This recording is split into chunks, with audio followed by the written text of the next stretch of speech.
Welcome back, everyone. My name is Austin Reville with 2FC Tactical. I do apologize we haven't had some most recent videos. I hate that. No. Alright, let's try that again. We're on.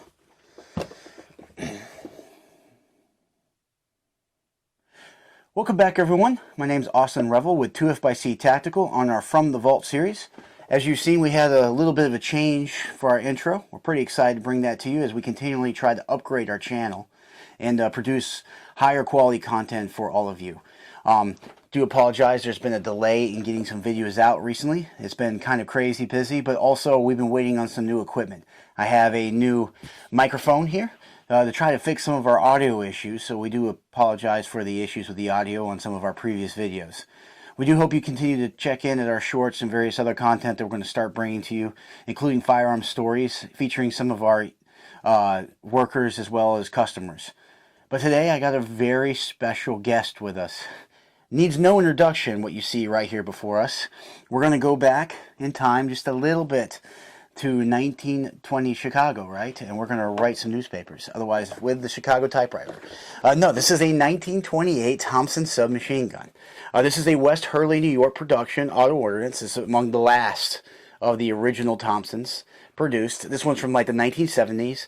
So this is a very unique weapon that we have for you today in the sense that this is a fully transferable machine gun here. So this is one of the ones that anyone can own. There's roughly 176,000 transferable machine guns in the United States to this day that anyone can own as long as you go through the NFA process, you pay your tax stamp, and you go to all the fingerprinting, background checks, and everything that the federal government and the National Firearms Act requires. We're very fortunate to have this on loan from one of our customers, and we want to thank him very much. It's not every day you get to handle something like this. It is one of the more expensive platforms that have come through our shop, of course. Transferables are not cheap, especially Thompson submachine guns.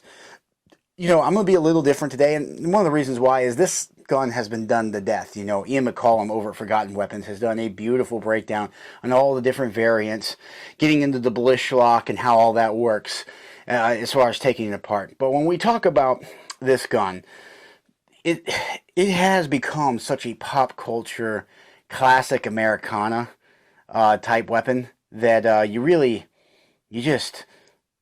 it needs no introduction anymore. When you think about the Untouchables or even Public Enemies, and these are the movies, right? Or even the books. If you think of John Dillinger, Bonnie and Clyde, they have been rumored to have owned one of these. In fact, one of the rumored guns that they owned went up for sale not too long ago. When you think of even in like World War II films, right? You see in the Pacific, one of the 28s with the drum magazine pop up in several pictures from the World War II era Pacific conflict. They obviously served in Europe. You know, we see the movies and pop culture like Saving Private Ryan, right? Captain Miller has a M1A1 Thompson. But these weapons have really come to symbolize an era. It symbolizes the Roaring Twenties in many ways due to the association with gangsters and crime. And it also kind of symbolizes a World War II era and the transition into the modern age, if you will, with the defeat of Nazi Germany and the Empire of Japan. So this is kind of an interesting a piece of history. Now, as far as this one goes, this one was made in the 1970s, so this is a post-war West Hurley production Thompson. One of the reasons why that's important to note, because until 1986, you could produce machine guns for the civilian market to purchase. They were still expensive. They're not as expensive as they are today, but they were still cost prohibitive. You still had to go through the antiquated and archaic NFA process. And this is one of the guns that was produced for the civilian market after World War II, after military adoption. So this is not a military adoption firearm. It's in beautiful condition, kind of dated, like I said, to the 1970s, but it does feature all of the classic Thompson 1928 layout. So it does have the push button removable stock to give it the sleek overall kind of thinking under the trench coat design. Obviously, being a 28 or even a 21, it has the magazine well to accept the drum mag, which you have to lock the bolt open. This is a open bolt submachine gun. Yes, it's fully automatic. You would remove the, once you open it, you remove the magazine by sliding it out of the welt. And I'm going to demonstrate this real quick. So you have to lock the bolt open to the rear to even insert the magazine. There is a magazine release switch right here. This is not the most intuitive magazine loading device you'll see. And I'm going to try to do it so you guys can see this upside down. So you have to push up on the magazine switch lever right here, and you can kind of see it go up. And then you're going to slide into these grooves right here, this magazine, until it locks. Whoops. See, it went all the way through. You're going to do this until it locks right into place. So you have to like hold it up, slide her in until the right moment, until she clicks, just like that, and there you get it. This is one of the reasons why they ended up dumping these magazines for the M1A1 and so on, because these are not super intuitive to load. In fact, they're quite difficult to load and unload. Now, yes, you get a 50 round drum, so a higher capacity magazine, that's true. When we look at the magazines, they themselves are unique. They have this key here. This key winds the magazine and even has instructions on it that will tell you how to wind it. So this says wind to 9 clicks. So you had to wind the internal spring in order to assist the feeding. You could still outrun your drum magazine. Of course, the springs get weaker over time, so that affects it. So these were dumped with the later iterations of this particular firearm when it came to World War II. These would see service, and to be honest with you, they're still seeing service around the world. I would not be surprised, just given the sheer amount of different types of firearms that we've seen in Ukraine, that there aren't some of these that made an appearance. I would be surprised if there's not. But you saw these in World War II. Obviously we know about the Prohibition era. We saw these in Korea. We even saw these in Vietnam. These weren't fully replaced until Vietnam in the United States military. While these are the last formally adopted weapon systems to use a date in their name, the 1928s, and from then on they would be referred to the M1A1, and we would do military designations that would not incorporate the date of design. But these would serve all the way up through Vietnam. The Smith & Wesson Model 76, the Madston M50, these are some of the submachine gun variants. Of course, the Mac 10, they would go on and replace the Thompson submachine gun in that particular era. In Korea, these served with great distinction. These served with great distinction in the Second World War, and that's kind of despite some internals that would get reworked. So these have a very high rate of fire initially. You're looking at like 1,200 rounds a minute. Very, very fast. So the 1928 update, which originally was just an overstamping of the 1921 designation already on the receiver, just due to the fact that they made 10,000 of these up front, and it took them like 20 years to sell all 10,000. These were just not widely bought and adopted, and most of that is just because of the cost prohibitiveness of the era, and we're going to get into that in a minute. But the 1928s, they added material to the bolt to slow this down intentionally. They did that specifically for the Navy and Marine Corps. And these would see, the 1928s would see extended service in World War II. The 21 saw some, but not as much, and then they would fully redesign it with the A1 or the 1928A, which we will have one of those eventually for display for you, as well as rentals in our range, where they would make a slight change where they would give a flat foregrip. This whole front grip would go away, and it'd just be a flat foregrip that would be more in line with the A1 that you would see, say, Captain Miller and Saving Private Ryan use. They'd still had the rib barrel on those. It wasn't until the A1s that they got rid of all that. So this does not feature, because this is a post-war one, a Blish lock. That is not on here. Now the Blish lock, and I'm not going to go too in-depth on this one, but the Blish lock basically was a World War I admiral thought that you could develop a lock for a firearm to make it not gas operated, to simplify the internal design using 2 different metals at an angle to assist in the operation of the weapon system. Turns out not exactly how that works. In fact, it doesn't work really at all as intended, and the weapon systems actually work despite the fact that they're in there. So this one does not feature it. However, the actual 28s would made at the time. This does have the lineman sight on the back, which is a pop-up peep sight that goes out to 600 meters. Very, very generous, given the fact that this is a 10.5-inch 45 ACP submachine gun. This does have the Cutts Compensator here, which was added to assisted recoil, and this actually does work quite well for this weapon. These are very heavy, so these are not light submachine guns, especially when you load up the magazine and insert it. It is quite a heavy machine gun, and that actually all aids in the recoil or the recoil control, I should say, of this particular gun. As far as the ribbing on the barrel, you see here, this is done to help cool it faster. With more surface area, it helps dissipate heat. So you're adding surface area with the ribs without adding overall length. That was the reason why that was done. For carrying and for concealability, the stocks were made removable. Now the variations would have feature fixed stocks. The A1s, excuse me, would feature a fixed stock. And some of the magazine release controls would change on the A1 to make it a little bit more user-friendly, we should say. As far as the later iterations, the 28 and the 28A were the last ones that could accept drum magazines. They would completely rework this to go to stick mags.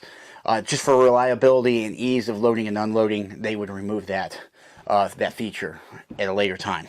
Now, as far as these guns, why did it take so long to sell so many of these? So the original run was actually made by Colt. Auto-Ordnance would patent this and ship out the manufacturing, if you will, to Colt. Colt would build it for them.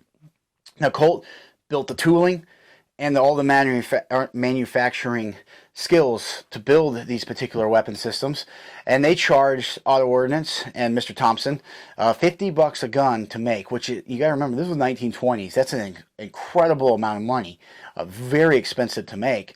They would turn around and wholesale these to the dealers at about $150 a gun, and to $170 a gun, and then the retailers would sell this for $200 a firearm.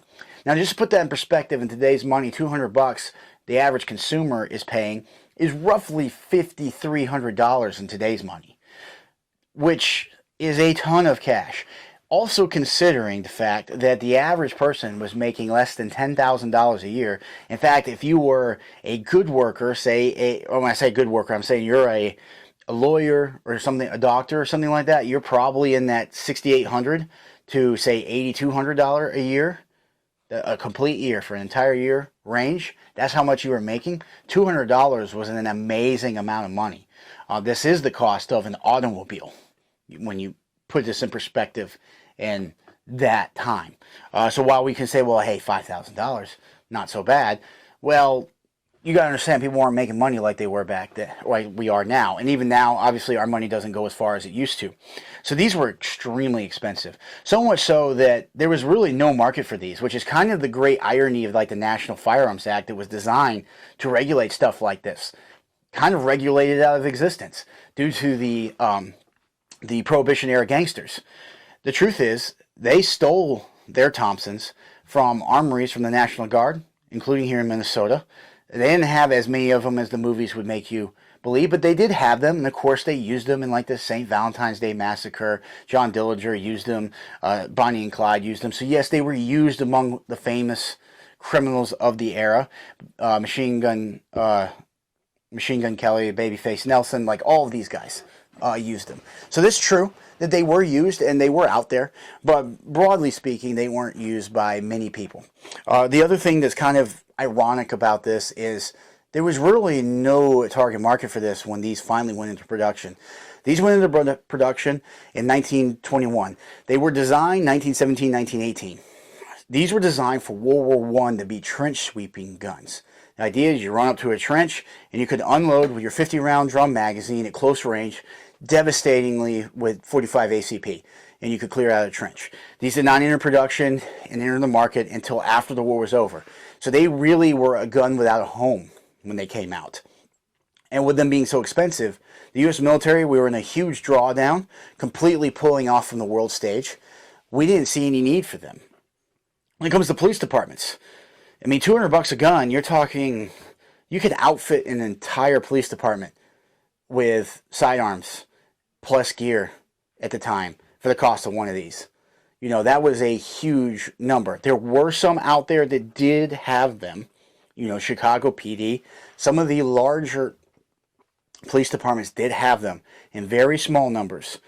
These were not something readily available to the average citizen. So despite the fact that the National Firearms Act would have you believe that machine guns were just running around all over the cities, truth was they were in very select few hands, including on the criminal side of things. And the ones on the criminal side of things had them stolen, not bought, from the National Guard. So the National Firearms Act would not have stopped their possession because they stole them. And then on the flip side of that, they were used mainly against other gangsters and other thugs. So even the St. Valentine's Day massacre that everyone remembers and kind of was the catalyst of the whole Elliot Ness and the FBI investigation into the Capone crime family. The truth was that was a rival gang that he massacred. Not excusing it, but they weren't using this against your everyday civilians. It was the point I'm trying to make. The scene in The Untouchables where they blow up a speakeasy and, you know, a little girl ends up dying in that attack never happened. That's not what Capone did. In fact, Capone was beloved by the locals because of the soup kitchens he ran during the Great Depression and the things he would do for the city and the citizens. He was kind of viewed as a Robin Hood-esque figure, right? So we just put this in the historical context. We're not saying that these individuals didn't commit crimes and evil. They most certainly did, but it is a little bit more complicated than it is depicted. So that's where these guns kind of have like a complicated history, where they are remembered as these widely proliferated gangster guns. They kind of make an appearance in World War II, where the truth is they weren't widely proliferated. They did have them and they did use them, but in fairly limited numbers, and their effect was limited up until the Second World War, where they would make a resounding appearance and success that was, albeit somewhat short-lived. So of the 10,000 units, it took them to the 1930s. So they produced them in 1921, made 10,000 of them. That's what Colt charged them to get the production value down to $50 a gun. Took them up to the early 1930s to sell all 10,000 of them. By then, we were gearing up for World War II. They redesigned some of these in 1928. They're still 21s. They just redesigned ones they already had. We call it an overstamp because they would put an 8 stamping over the 1 on the receiver of a real one, and that would end up being a Marine Corps Navy gun. And then they would completely cut down the design, mostly for speed of production purposes, to come out with the 21 or the 19, I can't speak, the M1A1. That one, the one you see from Saving Private Ryan, where they simplified the barrel, simplified the forend, attached the stock, and all these things, and made it stick mags, just for speed of production to get the guns out to the field. About 1.7 million of those were made for World War II. There was only about a little under 1.8 million total of these made, and this includes the civilian side of production, post-war like this one, to put on the National Firearms Act to retail out. Of course, there are semi-auto variants out there to this day. They're highly popular. They do feature the full-length barrel in order to comply with the National Firearms Act. They're closed bolt and semi-auto only, again, to comply with federal gun laws. But they do feature many of the same features that you see here. This was a real pleasure to have. It's not often you have transferables, and we have post samples that we brought you before. We have more post samples to show off to you here in the near future, including an Uzi and SR80. We're kind of excited to show you those. But when you get something like this in, just some classic Americana, just makes you want to pick up and get some moonshine. We're pretty excited about that. Anyway, I do appreciate you guys coming and tuning in. We're going to have a lot more fun moving forward because we have a lot of cool pieces coming up. And we're going to kind of stick with the World War II theme, even though this is technically pre-war. Doesn't matter. Coming up in our next video. So till next time.